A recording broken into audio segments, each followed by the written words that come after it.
Hi, I'm Pete. And I'm Nat. And this is the Hire Yourself podcast. Each day we will publish a short episode on franchising and owning a business. These small bits of information will help you be a better entrepreneur and business person. Between us, we have 75 years of experience and have owned and ran 9 businesses and counting. Hi, I'm Sean, and if you've been listening to the previous episodes, you know I am the producer of the Hire Yourself podcast. You're hearing from me because these first episodes all feature me asking Nat and Pete a question about franchising, because I know essentially nothing. And today's question is, where are some places I can find support if I am having issues with my franchise or business? Yeah, I think it's important to ask for help if somebody's feeling like they're hitting a plateau or it's not working. The other nice thing with franchise is they have a pretty good amount of deal flow, or they have a high amount of people looking at the franchise. So a lot of times they're able to help find a buyer for your franchise or for your location. The other thing I think is to hire to your weaknesses. So if you're terrible at something, then you might have to go find the person that is awesome at it.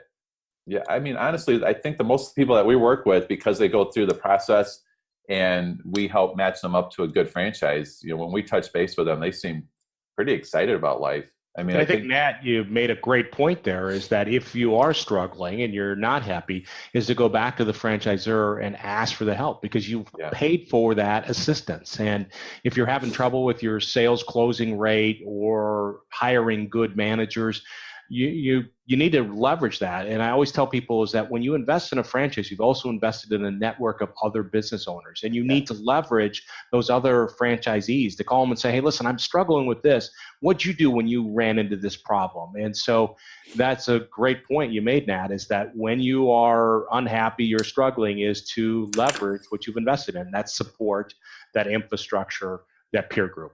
Yeah.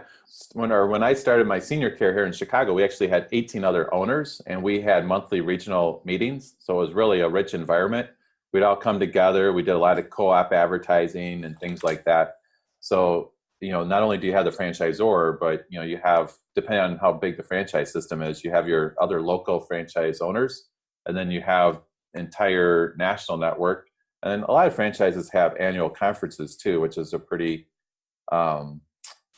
learning rich environment where they're sharing best practices and things like that. So, but I think you have to commit and go all in, play full out, read more books. Yeah. Hire Yourself's a good one. But anyways, but one of the things that when I was with Ford Motor Company, the Ford dealers had accountability groups where they would have dealers, like 10 dealers from different parts of the country, all come together a couple times a year and do best practices, lock themselves in a room, go through their P&Ls, share ideas and stuff like that. And so if you invest in a franchise and you're lucky enough to get into a accountability group, it's a great way to, one, kind of keep you moving in the right direction, because I think the tide rises with organizations, groups, right? So if you surround yourself with some really strong people, most likely you're going up with them, or you're pulling people up with you. So get into an accountability group if you can. I think it'll be very beneficial.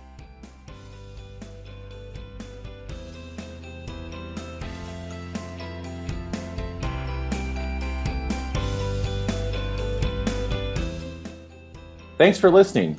If you enjoyed this or any of our episodes, please subscribe to the podcast. And it would be absolutely amazing if you give us a rating and review. We hope you listen to us again tomorrow.